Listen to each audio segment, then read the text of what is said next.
Hello, everybody. Welcome back. Round 14, right ahead of us. The last round of Swiss. Kirk Dupe, Snacks Dubé, along with Omnipokes, Joe Bernard. Joe, how is top 8 looking to shake out? How many points we need? What's going to put people close? Maybe on the bubble? Talk to me. Yeah, we've had some people IDing their way up to 32 points. There was someone who actually ID'd up to 31 points, so I assume they're expecting that 32 is safe. So far, there are 4 players already on 32 points. We have a Center Scorch player being played by Espinola. We have Haru N, who's playing Blacephalon. We have Beppe Gronmark playing Picaron. And we have Bucket playing Decigoons. Those are the 4 players currently at 32 points. They should be able to ID their way up to 33, which is most likely the safe realm for those guys. And there's a couple other people currently sat around that 30-point mark. So they're in win-and-in situations and could possibly bump their way to 33 points and maybe make 32 risky. But I would imagine a lot or some 32s will make it as well. From my understanding, somewhere in the mix is somebody playing an Orbeetle deck. How does that come to life in a no ADP environment? What has allowed that deck to possibly thrive here in this unique tournament setting? Well, I just think ADP naturally plays normally like 4 boss and Eldegoss, and Orbeetle is normally looking to extend the game for as long as possible, hide out on the bench, promote Dolls, promote Snorlax, those sorts of Pokemon. And for the ADP deck, they only need to knock out 1 Orbeetle and 1 Snorlax because they can take 2 prizes on the Lax and 4 on the Orbeetle. Whereas against every other deck that only can take conventional prize cards, they can freely allow 2 Snorlax to get knocked out, 4 Dolls to get knocked out, and the Orbeetle can just get a lot more value throughout the game, which is pretty cool to see. And things like Crushing Hammers are a little bit more helpful in certain matchups. Obviously, there's also some Colossal out there as well, so you actually do have one good type coverage out there in the field. Things like 1 prize matchups out there are probably there's more of them. There's things like Mad Party, Excadrill to like in higher quantities than there would be in formats with ADP. So just a slightly better matchup spread for Orbeetle that you'd expect. And also ADP was one of the things really holding it down, I think, in the meta. Well, we believe that Orbeetle is potentially on a winning in here, so we'll keep an eye on that, and maybe that can be one of the games we jump to for round 14. You mentioned Colossal VMAX. We saw a little bit today. Where does that fit into the equation with no ADP? Yeah, so I think Colossal and Excadrill both really are just trying to be the front runner flagship fighting types. As you think, Pikarom is already like, even in regular standard, it's like the best deck anyway, or like has achieved the most online points, I guess you could say. So you're already trying to feast on those matchups. When people aren't able to play the other like top tier archetype in the game, more people will instead choose Pikarom. More people will instead choose things like Eternatus. So you have a better type coverage in theory. Colossal is a really chunky guy, and he likes to prey on the Dedenes and the Crobats that lots of decks will play. And that just means you're going to have a good time against most things. I think the biggest fear for Colossal is the likes of Nuke Metalization. That's probably your scariest thing that you can come up against because you just don't have many answers there. That's kind of like your sack matchup, but everything else seems pretty okay. Decigoons as well, potentially one of your scarier ones. But yeah, it seems okay. I think it's not necessarily the worst matchup into ADP, for example, but it's just that the other people not allowed to play ADP then choose the other high tier decks, which Colossal is much better into. So just like the metagame percentages work out better for you, I think, there. I am not kidding when I say that I think I'm looking at an Orbeetle mirror match. Winning in Orbeetle Mirror? Oh my lord. So let's Connor, if we're not down to the action, please bring us to it. Weakness Guard energy has gone into Orbeetle V for their first turn. Looking at that Snorlax that you mentioned, that kind of has the pseudo tropical beach like ability strapped onto it. Quick Ball going to pitch an Orbeetle VMAX, I believe, grab the Snorlax of their own. We're going to see a doll come into play, and we're going to see some squishy dolls, some squishy Snorlaxes, and Orbeetle just doing its thing, using U-turn board to kick flip out of the active. Maybe Marty McFly hoverboard out of the active, depending on how U-turn boards truly work, and a Snorlax to kind of pseudo beach itself. The hand back up, and we're kicking it over to Colt. 11300. Really awesome to see players taking a gamble in a format where there is no ADP, and both of them doing super well in the tournament as well, which is just really, really cool. This one isn't actually the winning in, but there is an orbital that is attempting to make it through. So this is just for fun. These guys are just going to be eerie beaming around the board, having their last hurrah with the orbitals by the looks of things. And kind of it's a more the merrier situation. You want to get a ton of orbitals down. You have switches, you have retreats, you have bird keepers. So sometimes you can eerie beam, like 3-4 times even. Get a ton of value. As it stands right now, both people sat in the active with their Snorlax, trying to just gain card advantage by the looks of things. Missing the VMAX is a little bit awkward right now for Mikhail. And going to see the Tool Scrapper that gets rid of Stealthy Hood, which would otherwise be stopping the Eerie Beam, the effect of the attack, the effect of the ability. We can see some chip damage, though, from the Strafe, and goes straight back into the Pokédoll rather than the Snorlax, just in case the Snorlax was going to get hit in response here. And the dolls, they're not too helpful. They only have 30 hit points. They can get sort of swept off the board all in one turn. So just leaving them up in the active so that they can take an Eerie Beam and then just jump back into the deck is not a bad idea. Absolutely not. We see Eerie Beam going to put damage counter onto the Pokemon on the Michael's side of the field. A couple energy on the Orbital VMAX in the background there. And Colt 11300 going to switch into Snorlax and get themselves maybe another card. Yep, looks like they're playing down that Turffield Stadium to grab one more VMAX. I think they can evolve it this turn as well, and that would allow them one more card. Potentially, yeah, they can do that. So, yeah, chilling. 3 VMAX in play. One's already powered up to attack. One thing you have to be a little bit concerned about is how many energy you put on your own attackers, because, the amount of energy on your opponent's active helps the Orbital VMAX's damage output, as the Turffield now is going to help Michael or Mikhail here get their own VMAX into play to kick things off. They can also bird keep straight into it.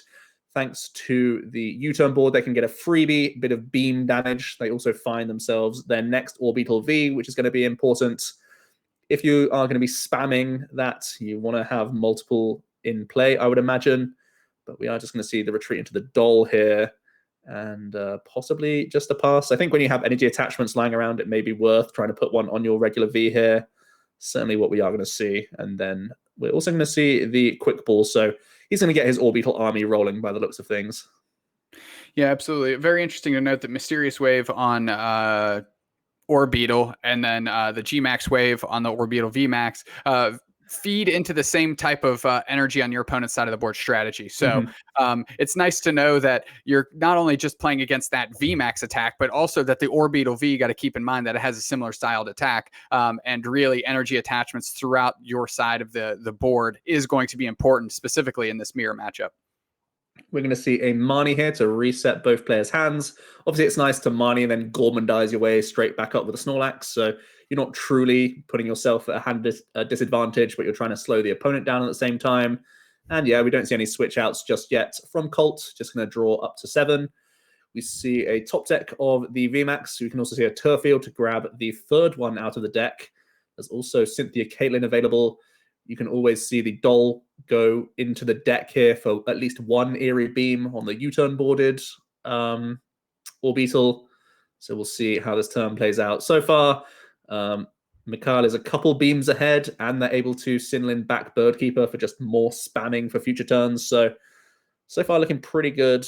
It is a damage counter war, keeping Sinlins around potentially for Birdkeepers, keeping them around for Malolanas. These are going to be the big cards you need to keep track of, really, as the game progresses. Absolutely. The little doll are going to be thrown to the bottom of the deck, so Orbital VMAX can Eerie Beam onto their opponent's side of the board. Capture energy going to come down, and is there any value in another Pokemon? Mikhail says no, and now going to retreat into Snorlax and Gormandize themselves. Again, very reminiscent of the Stadium Tropical Beach. End your turn, but draw your hand back up to 7. Colt 11300 leading with a tag call. Going to pick up a Guzhala and a Malolana. It's really rough to use Malolana on your Snorlax. You probably want to save them for more heavily damaged targets, but may just be thinning them out of the deck. And we are going to see the Guzhala instead here, tossing away a Munchlax and a Mimikyu. Some cool tech cards in there for sure. I'm not super certain what matchups they're in for. Obviously, the Mimikyu helping out against Mewtwo, but the Munchlax being an interesting way to get back some certain pieces along the way. Seeing as though you pass into dolls a bunch anyway, you can just munch more dolls potentially, or munch some certain other one-offs back into your hand for extra resources.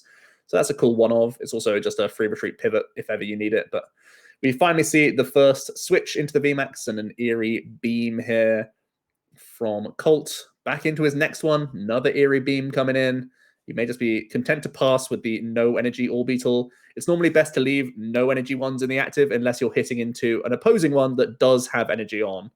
So Joe, let me ask you this. At what point is there a magic number of damage counters on your opponent's side of the board where you say, okay, I need to start swinging now and really turn the corner, if you will, with this Orbeetle deck? Or is it one that at this point in time, at this stage in the game, you're just happy to just eerie, and as much as possible and not even really start thinking about attacking quite yet? Yeah, I think it's normally just beam, like, unless you can boss their energied ones, you just want to do what they're doing right now and just leave the zero energy ones in the active. Get as many beams as possible is always the name of the game, because it's free damage, not only on one target that can be healed, but it's across the entire board. And we're seeing energy get committed to the third Orbital now. See a Bird Keeper for another Eerie Beam.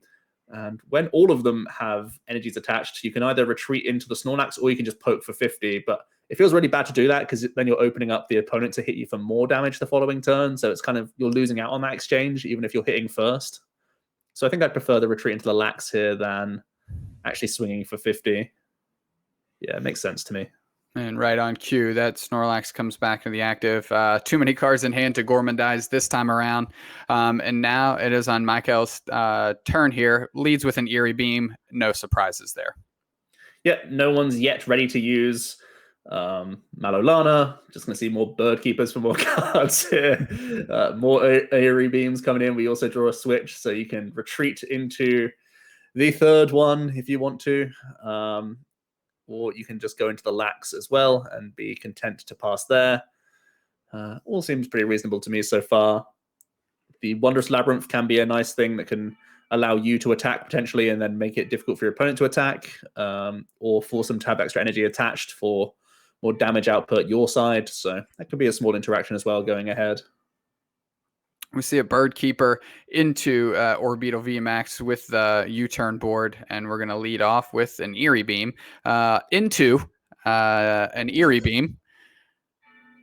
And is there another switching effect to get to Snorlax, a third Eerie Beam? Or is Colt going to say swing? No. Snorlax back in the active. Gormandize. That grip is full. And we always seem to find our interesting matchups, don't we, Joe? We're back in the same position again. They're not passing. They are announcing abilities and actually affecting the board state, which is nice. But yeah, not a huge amount going on in terms of changing things up. The amount of switch outs are important to keep an eye on because there will be a sort of critical mass where you can only do, like one Eerie Beam a turn or two per turn if you're paying retreat at times. So it will come down to it eventually. I think once the first Snorlax goes down for both players, that's when things start getting interesting because you're making it more difficult for the opponents. I think seeing a Marnie switch play might mean we're still just going to go back into Gormandize, but could open up an aggressive attack. But I still always feel that you're better off just staying on the bench and trying to avoid boss. I don't know if either of these decks even play boss, to be honest. Haven't seen any yet, and they've both, Mikhail's had a really big hand size, and Colt's had large hand sizes of his own throughout the game. So could just be the case that they're just, sitting around with with the hoping that the spread damage is enough instead.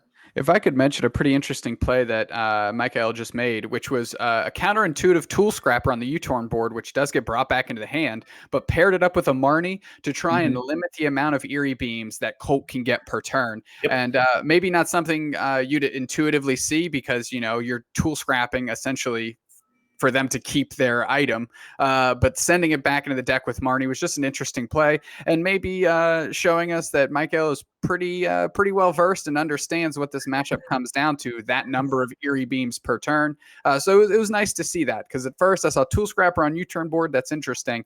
All for naught as Aguz Mahala comes through and picks it right back up. But I thought that was worth mentioning, because you can't play to what people might draw. You have to play to what your options are in front of you. Yeah, absolutely. It turns out Colt does have the Guz Hala, is able to reestablish the U-turn board, puts down a doll just to draw an additional card from Gormandize here. And we'll pass it back over to Mikhail, who is currently, I believe, a little bit ahead on the Eerie Beams, especially with the switch retreat Birdkeeper play he can make this turn for a ton of damage. And Boss's Orders right off the top, so that might find its way into the equation here soon.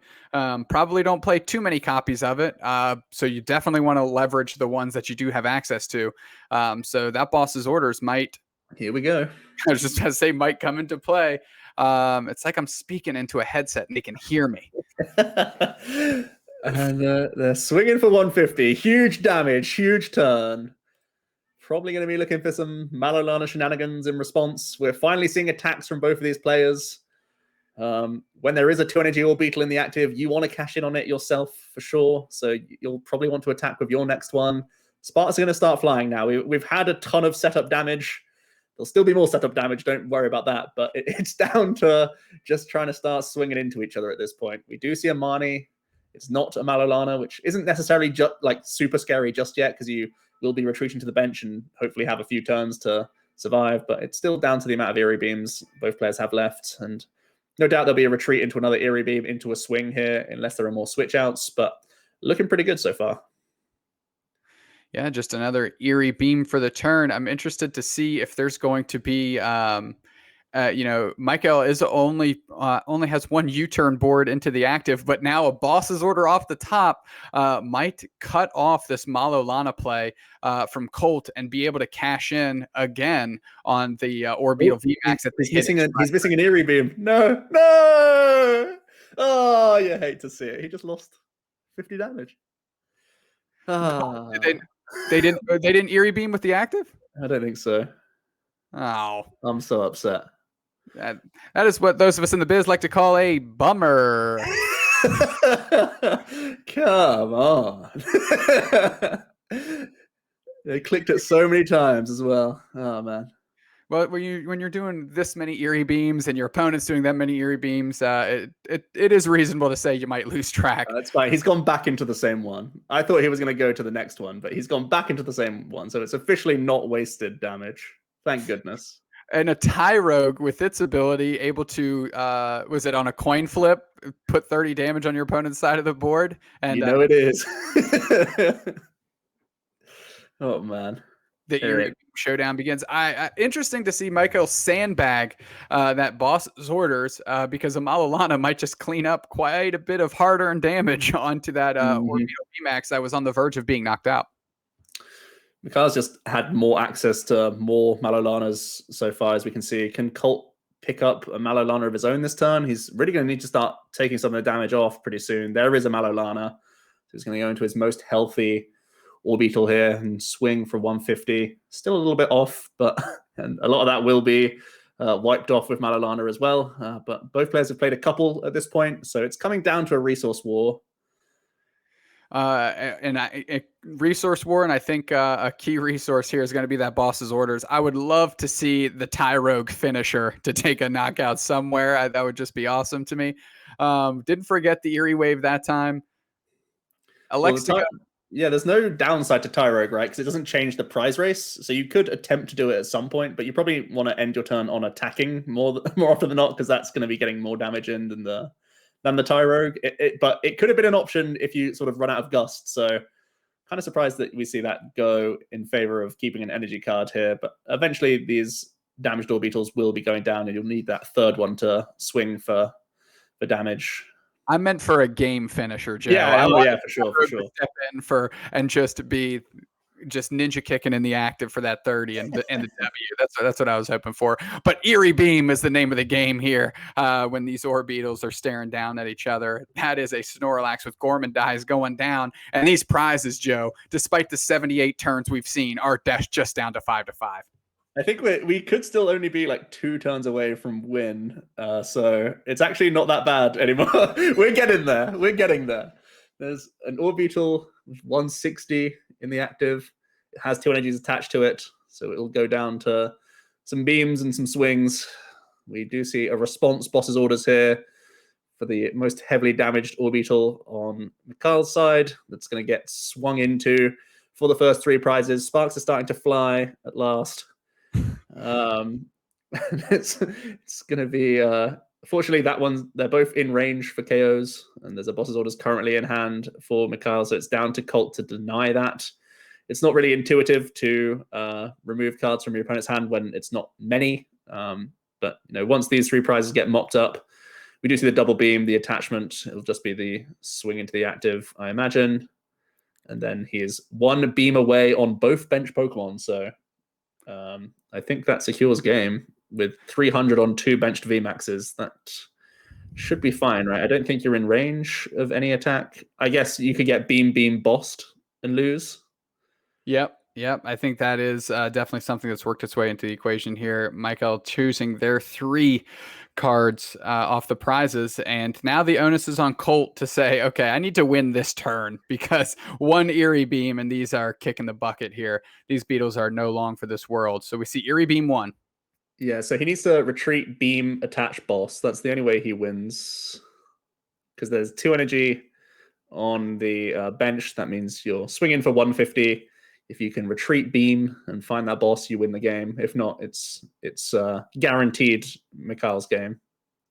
So we're going to see. We start with a dig, get rid of an Orbeetle. Let's see what's in the deck. There's no push potential. The Snorlax is not proactive draw, so that's not really a good out for you. So it's either you have the boss or you don't, and Colt hasn't played the boss's orders just yet, so I think that tells you exactly what's available right now.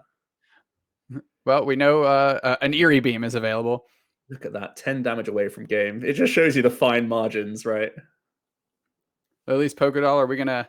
Even a hard retreat doesn't matter because Eerie Beam gets them everywhere. Cynthia Caitlin is I think, what spells curtains in this one, because that boss is 1 turn too late.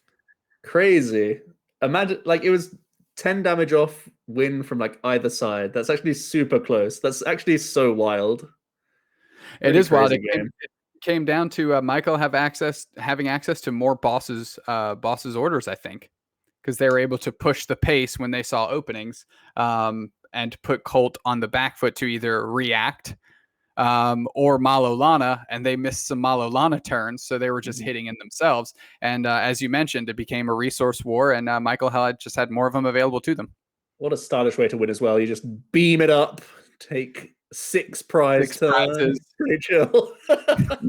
Just hey, no GX attack here, no wild VMAX attack here. I'm just gonna click Eerie Beam and I'm gonna creep you out for 10 points of damage, and those big VMAXs are hitting the bucket. That's pretty epic. And we're getting to roll it back again. We get to see the whole shebang once again. I think it can only be close again unless one player doesn't have access to Snorlax for a number of turns and they just can't really get drawing. I think if both people are able to establish their Orbeetles, it's going to be a similar approach where it's beam, beam, beam, beam, beam, and then eventually beam, attack, beam, attack, beam, attack, essentially. Colt choosing to go first means he can evolve first, which is, in theory, going to be his route to get the first Orbeetle off. So it makes a lot of sense. No, absolutely. I know we kind of saw a long, drawn-out game there, and it's most likely how these games go when both players have reasonable draws. Is there one thing Colt maybe could have done in that first game that maybe they can employ in this second game here to edge out their opponent? It's an interesting one. I think you want to be mindful of your attachments, because it's all good just having the attackers ready to rumble, but you want to be getting the most value and not giving your opponent those easy bosses if you don't have bosses, but at the same time be ready to boss them. So I think keeping 1 energy on your Orbeetles makes a lot more sense than having 2 on everything, so that you're not being punished by boss first, if that makes sense. So I think that's the only real thing to be mindful of outside of just like, can I get the best draws and the most VMAXs first kind of thing. And obviously be mindful of your bench. Only put down the orbital V if you have access to the VMAX the next turn kind of thing. Those sorts of plays really are the most important. No, absolutely. We're seeing a pretty unfortunate start for Colt. I believe it was just a capture energy to get an Orbital V onto the bench on that scoop up blocking Mr. Mime, if I'm not mistaken. Mm-hmm. And now we're going to see a U-turn board onto Orbital V, capture energy onto the benched Orbital, which might grab a Snorlax to Mm-hmm. Gorman dies because we do have the U-turn board in the active. So I think it's safe to say that Michael is off to a little bit of stronger start despite going second. Yeah, his start's looking pretty good there. Interestingly, held the aromatic and the quick ball kind of plays. He could have just quick balled a third orbital out, but you don't want to be throwing too many orbitals into play until you get the value out of them. So just instead, going to Gorman dies now for a little top up. And Colt is going to Cynthia Caitlin. You don't like getting Cynthia Caitlin early because it can be a great option to get more Malolanas, Bird Keepers, or bosses. So just having to play it as a draw 3 doesn't feel great. Is going to have to turf field though to grab that first VMAX. Does have an energy attachment for turn as well to that VMAX. He could just retreat into the beam, but I think if you can find Snorlax, you still want to get that guy down for more draws because you have a lot of stage 1s that you want to set up. And wow, this is actually pretty scary because if Mikhail can start attacking aggressively, this could end pretty ugly for him. Okay, he does have a switch. Okay, he's going to switch straight back into Mr. Mime. We're chilling. Which makes sense. So we're going to see probably Quick Ball pitching their own stadium, and then we'll be able to get the turf field stadium going to get our own being the side of the board that we're watching some Orbital VMAXs into play here. A lot of options for Michael, a couple supporters to choose from. Lily's Pokédoll is where they choose to start. Orbital with that with the U-turn board, picking up aromatic energy, and just a Marnie before we turf field to see if we can get just 2 VMAXs down. And it seems like that's going to be the order of the day on this turn. It's worked out pretty well for him. Again, always happy to Marnie your hand down so that you can top it back up with the Lax and your opponent doesn't have Snorlax. So hopefully that means you're going to be the one beaming more. Your board setup is way better than your opponent in this situation. So making the most out of that is going to be what he's going to look to do. I quite like quick balling out the Mimikyu, getting rid of it. It's useless, and you can grab your third V.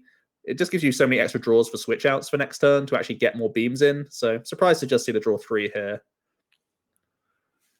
Maybe they're sensing, hey, I'm so far ahead. I'm not going to make any try any too dramatic of moves here. I'm just going to keep pressing this advantage, making sure as you mentioned, your hand stays topped off to give yourself the most options possible, and really adjusting to what Colt presents to you and on their side of the board, and then just reacting accordingly, pressing your advantage and not overcommitting anywhere.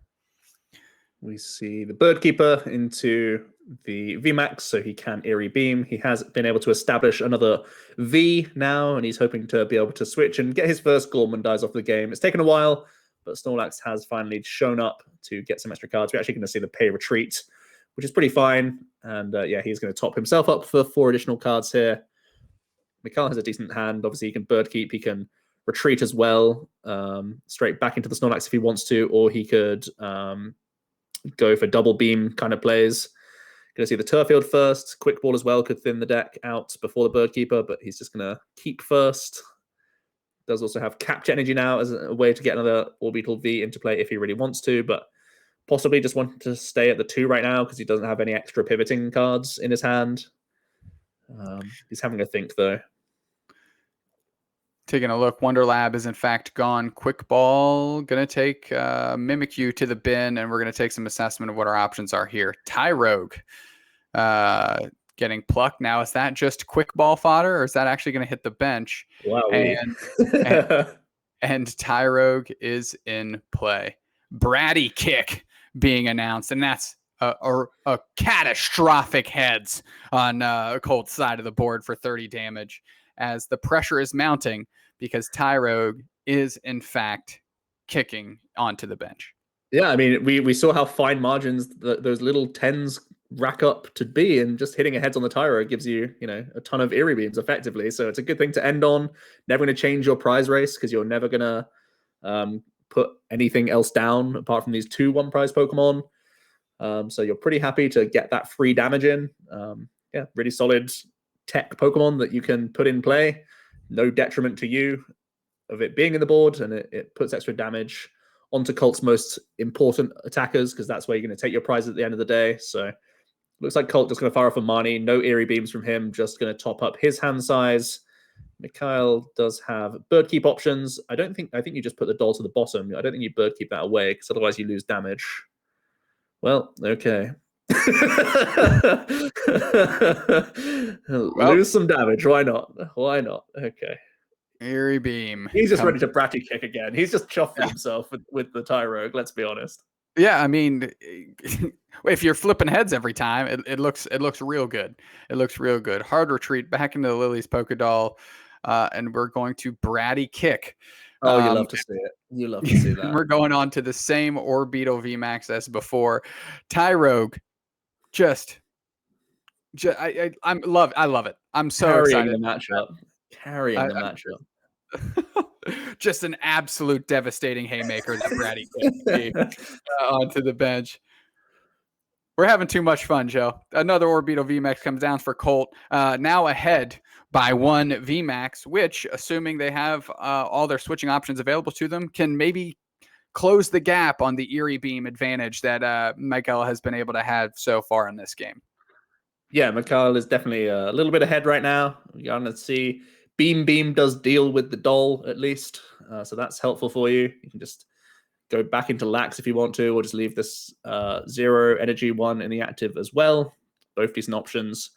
We'll see how much more push potential Colt has. Don't know why you would promote Tyrogue when you can just free retreat your VMAX instead, but there we go. So he loses again, another beam damage. That's 2 beams behind that he is right now. Which is sad. I mean, as you mentioned, the he's 2 boots up, so he's fine. He does have a boss play, which is solid. These razor thin margins on the Eerie Beams really makes it even more critical that you're getting them in every time, especially when Malolana, finds their way into the equation. But Michael says it's time to attack, pulls up an Orbeetle VMAX with 2 energy, uses Eerie Beam and just starts smacking. Eerie Beam on Colt's side of the board themselves. We're packing on some damage. We see an attachment on Orbeetle VMAX in the back with, I believe, 100 damage on it. My eyes might be deceiving me there. But we're going to see Malolana heal 120 and the switch into the 100 damage counters, or the 10 damage counters on the Orbeetle VMAX coming to the active Eerie Beam themselves, and it's time to smack with Gmax Wave. Yep, we're at that point in the game where it's going to be beam, smack, beam, smack, and any Malolanas or any bird keepers you can get is going to only help you out. The tag call off the top is exactly what you want to see, so you can heal up this Orbeetle. You do want to Eerie Beam first, unless you're attacking with this one again. This is the one that there we go. The board on, so we are going to see the beam first. Then you can Malolana. You can probably toss 1 Orbeetle and 1 VMAX, seeing as though you're not going to put down 4, most likely. Actually choosing 2, he is going to there we go. You want to heal it up when you got that window of opportunity, for sure.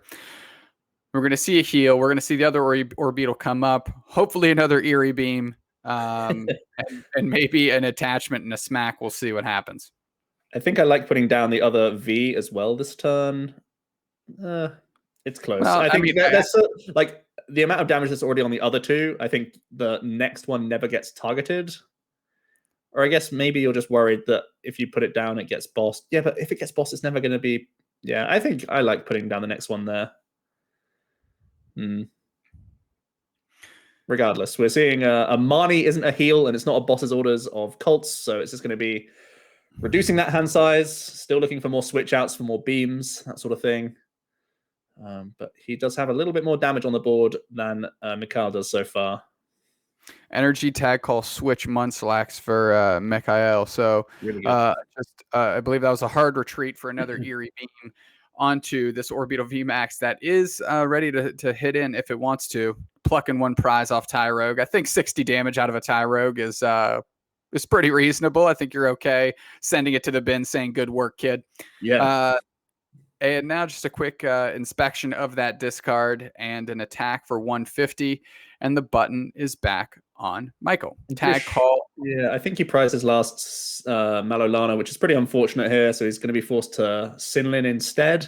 And I think this is the moment where you feel a little bit scared that you didn't put that other Orbital V down because you kind of want to get back into it kind of quickly, right? Because otherwise you'll only be allowed to one beam per turn. And we saw the margins were pretty tight last game, that you really want to get as many beams in as possible because it can be the difference between the KO and not. But regardless, we are going to see beam, and we are going to see a swing into the active as well, no doubt here. But he actually is able to take a prize on the Mr. Mime. Not going to help him out. No quick ball or anything like that. Just going to swing for the 150 here.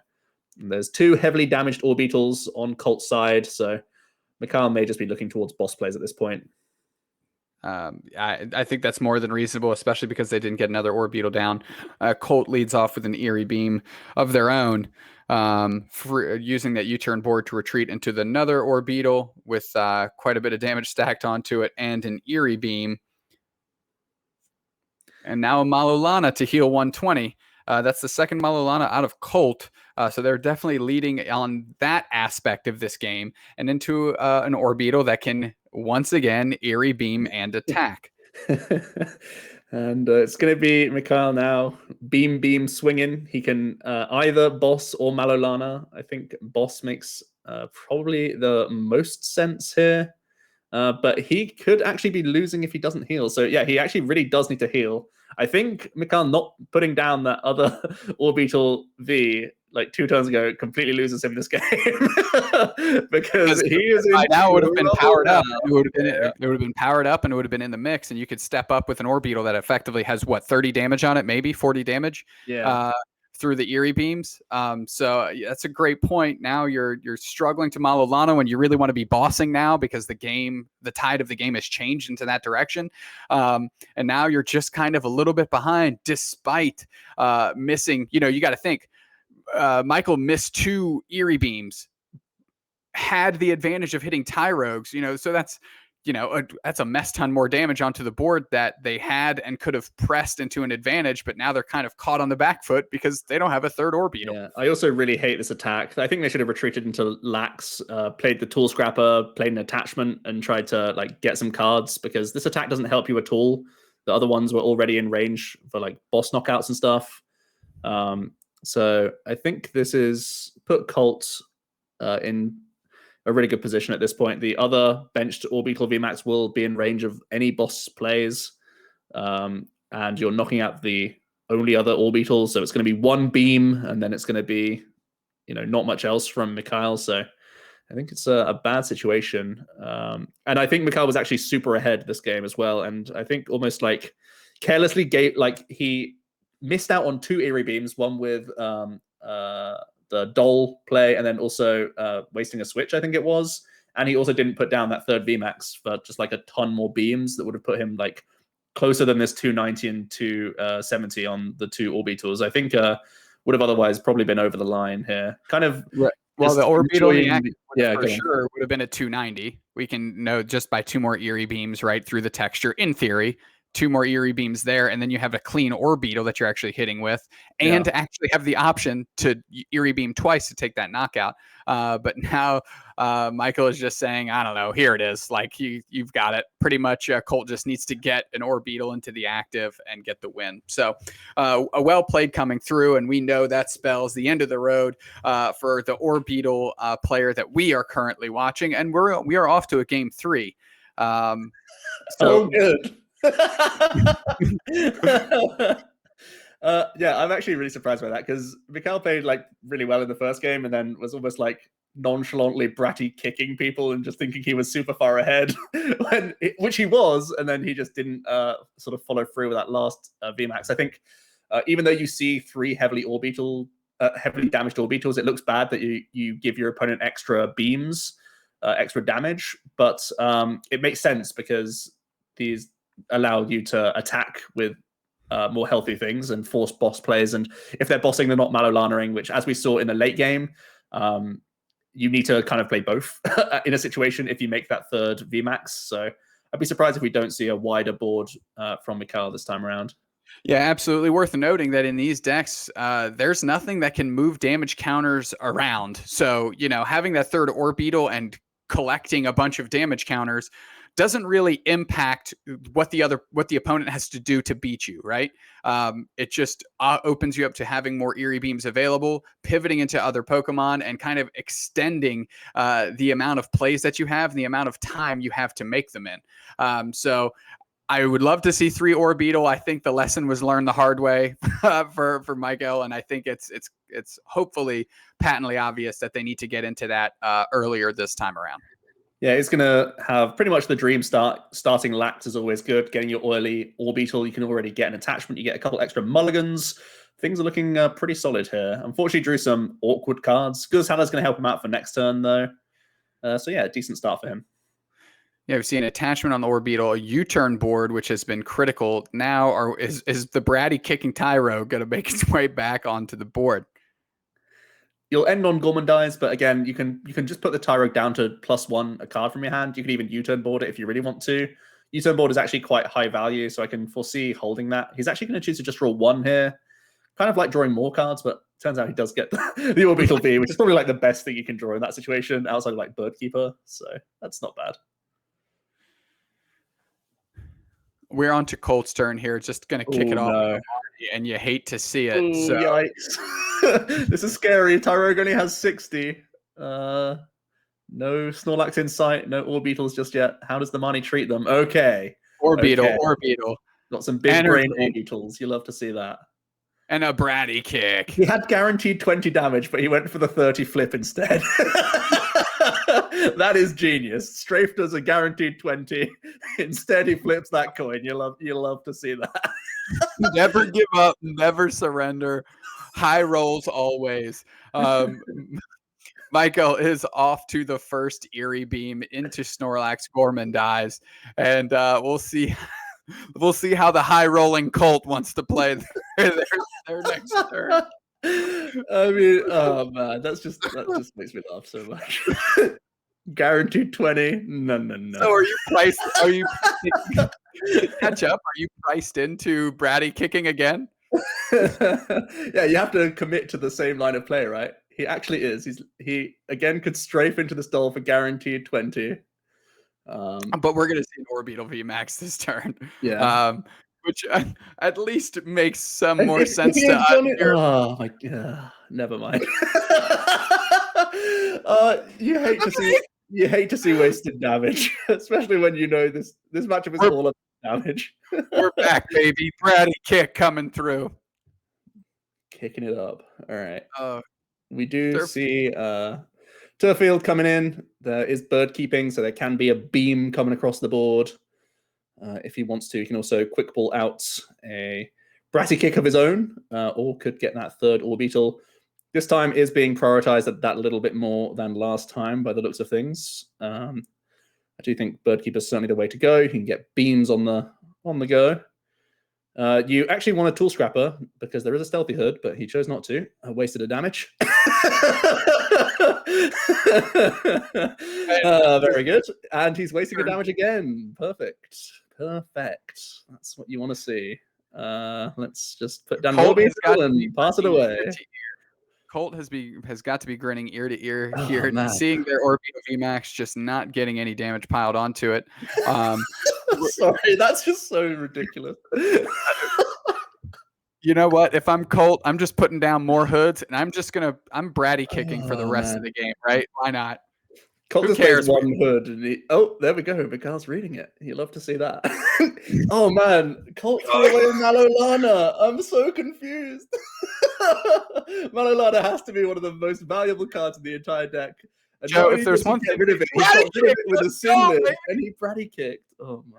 Joe, if there's one thing I've learned watching this matchup with you now is we are wrong. Always wrong. So it's good to see Let's just Oh, watch it develop. Syndicate for the Bird Keeper. Draw 3. U-turn board. Tool Scrapper is back. look at the Give play. it to me. This is the perfect turn to use it as well. Not the turn before. You can kill Things the are different toll. now, You can Joe. force something active, which is nice here. Things are just different now, Joe. You didn't realize it. So Yeah. first Eerie Beam one got to promote Tyrogue, which with some aggressive plays here could also go down.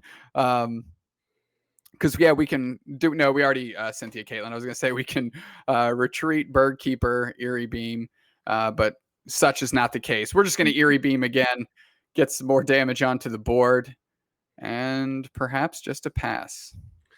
Yeah, I mean, it's we have been laughing at so much wasted damage, but this is one of these game plans where like you generally can't think enough turns ahead to see your prize map. So like because there's just so many turns and based on so many like bird keepers and beams that it's actually hard to piece this all together. So I can see why there are being these errors. It's just a funny thing to see when it's like there's no reason to not do the tool scrapper, and there was like, you know, you either do 20 damage or half the time do 30 damage. It's like those things are just so strange to me. I don't expect people to be experts with Orbital because they're playing it in this tournament and probably wouldn't be playing it in ADP like standard formats. So not surprising to see, but I would prefer to see other plays. Well, first off, we're switching gears here. Tyrogue is going to the bench, and we're seeing an Eerie Beam from Colt. We like to see that. That's step one. There it and is. A Bratty YOLO strats. A last chance Bratty kick. That's his last. Tyrogue is not long for this world here. Please, Eerie Beam. There we go. Why is it gone from us just expecting an Eerie Beam to now thinking, oh, I hope they Eerie Beam? Why is this the state that we're in? I like to think there's some level of calculation that you and I are just completely oblivious to that's occurring here. And look, man, Michael has done really poorly at finding energy cards. That's the one thing that's like majorly lacking from this board right now. Yeah, Goose Mahala would even unlock that through an aromatic energy of some sort. But now the key to the game is just getting through as many Eerie Beams as possible. Hold on, I think Bratty kick is optimal now. I think it's time to Eerie Beam Bratty. It's actually time for the next Bratty kick to come online. You'll love to see it. You do love to see it. Tyrogue, the strongest card in these Orbital VMAX decks. Ooh, okay, nice. So this is a nice way to force an extra energy. He didn't Bratty kick. It's free damage. Oh my goodness. Okay. Come on, let him in. Let him in. Oh man. Okay. I feel like Tyrogue is that wrestler waiting on the ropes just for the hot tag, right? Just waiting to get in. And every time, the wrestler's crawling to the edge to tag him in, just gets pulled back to the center of the ring. The hand is waving out. He's stamping the foot. He's like so ready. Yeah. I know the one. Tyrogue's ready for the hot tag, but that is not the order of the day here because I was going to say the finisher of Eerie Beam, but if anything, like Eerie Beam is just like a cross chop, right? If we're using the wrestling analogy here. Goose Mahala, Turffield Stadium, U-turn board, capture energy. Yeah, Goose Mahala's really good here. You can bounce the Wondrous. You can actually proactively attack. So it's actually a really relevant Goose Mahala here. You can get your beam. You can U-turn board. You can replace that stadium and get swinging on the first Orbital if you really want to. It's only 1 energy on them, but it's still 100 damage. That's good to be proactive on, I think, here. See the capture for the next Orbital as well. Actually chooses not to U-turn board the active and retreat and attack, but instead just stay active and make it so that Mikhail can't attack or Mikhail can't attack. So we've gone to the opposite end of the spectrum here. Now we're up to 4 Orbital Vs in play for Mikhail here. Definitely not missing out on they're just experimenting. Yeah. They're experimenting. They're like, less was bad, so this time we'll go more. He threw away the Bratty kick. No. Oh, so sad. It's so much free damage if you use it in the right way. Oh, man. We are just thinning these cards out here. The one prizers, the utility one prizers, all just getting no love shown on this side of the board here. Goose Mahala, is that going to be the play for the turn? All right, we're getting an energy. Yes, We're it's getting an time for an energy at least. You get rid of Turf Field, I think. Oh no, you might want to replace your own stadium. So yeah, you can get rid of the Munchlax. Don't know why Mr. Mime is still sticking around. Yeah, I was gonna To be say, honest, we but can there we go. maybe, especially if you're throwing away Tyrogue, you can probably dump the Mime. Yeah. Just grabbing the aromatic energy there.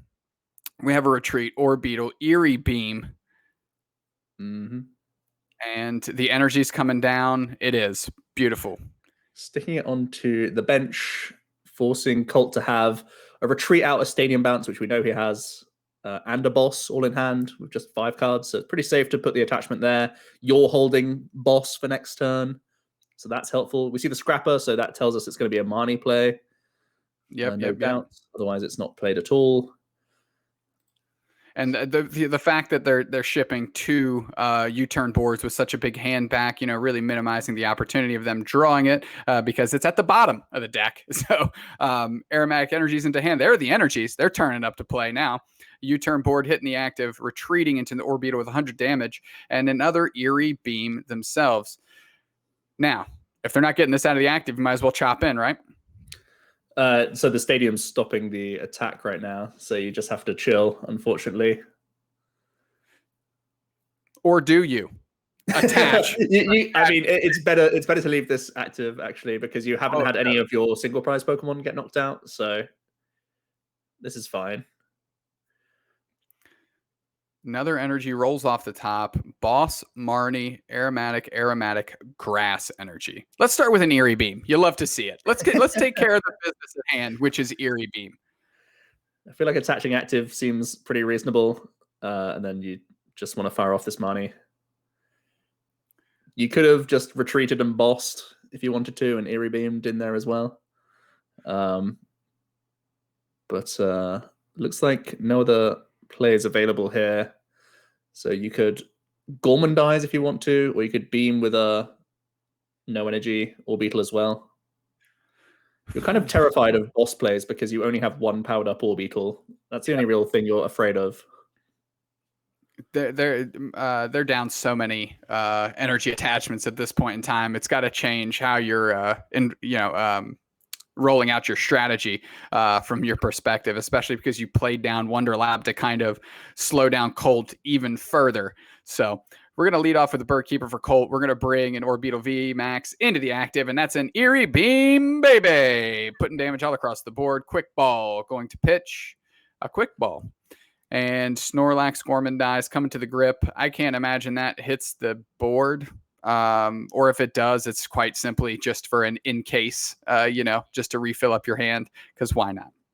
Yeah, it's always nice to have some defense against Marnies and that sort of thing. So can't really hurt. I think you probably just go into, okay, he's going into the strafe option here.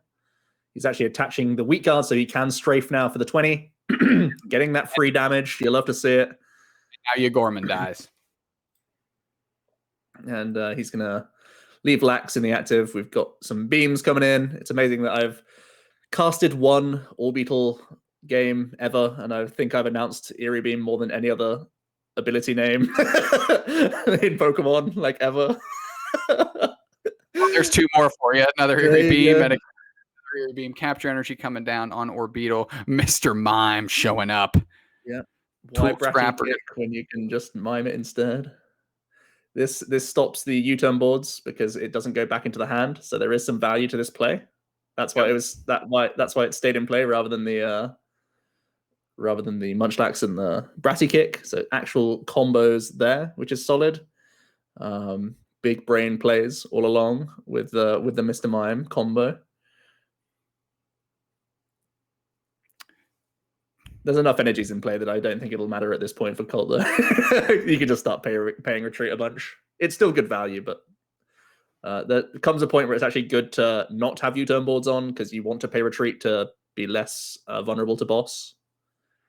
No, that's a great point. In one of the few matchups where hard retreating and losing energy actually works in your favor, as opposed to almost every other matchup where losing energy on your side of the board can be devastating. Coming through Eerie Beam, putting damage everywhere. Finally, that Tool Scrapper not highlighted on the screen to show us how powerful it actually is. And we're going to do a retreat into Snorlax for a Quick Ball. Quick Ball for Quick Ball, yet again. Yeah, it looks like just deck fitting at this point, so we can Gormandize for more. There's a lot more damage on Colt's side than there is on Mikhail's side, which is the only real indicator we have to go off of right now. I think there's 140 damage on one of the Orbitals, but it only has one energy attached, so Boss wouldn't even get him there on that guy, thanks to the payment of retreat. So it's one of those things where actually doing the Tool Scrapper play was probably wrong. Actually, it looks like it's good, but it actually hurts your damage output right now. You probably could have only done it on the one that had no energy attached, and that was the best move, I think. We do see another VMAX coming in. He finally has some energy attachments as well that he can start putting around his board. Going to beam a bunch. I think I like attaching to one of these Orbitals somewhere on the bench. Yeah. And then you send it over. We do know there's a turf field somewhere in there that can bump that Wonder Lab, at least on Cold's side of the board. And Cold at this point, with the energy advantage, has maybe just no interest in bumping that at all right now, putting the onus on Michael to at least get to their level of energy attachments on the board and then instigating some of the action from there while actually announcing G-Max Wave. We do see the Bird Keeper into the Orbital VMAX. Going to see the attach, possibly to retreat to get another Eerie Beam in. That's exactly what we're going to see. To a 170 damage Orbital that only has one energy attached again, so it's still a little bit out of range, which is good. 1 minute on the clock for both players, so we could be coming to a stalemate situation, which is a little bit rough. We do see the Malolana pickup, so you could beam, pay retreat into the 110 damaged VMAX, and then just beam and Malolana that one away to heal it fully, and then just end on a beam as well. Taking a lot of time here to see what's going on. It's one of those interesting things where there's a ton of damage around the board, so they're not technically that far away. We see the retreat into this one. Does that mean we're not going to see the Malolana this turn? Or does it mean he's just going to announce an attack? No, he's just going to pass. Don't know why you wouldn't Malolana, to be honest, but there we go. It's extra damage, and it's extra damage, and you heal 110. I don't know why you'd say no to it, but there you go.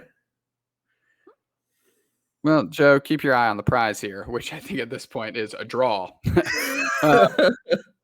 Malolana from Colt, though, they say, I know the value of a Malolana here. I'm going to heal up and switch, get some more Eerie Beams down.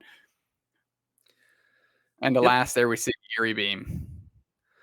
Okay, so I don't know what turn we're on, but time has been called on the clock. So it possibly is Colt's first turn of time.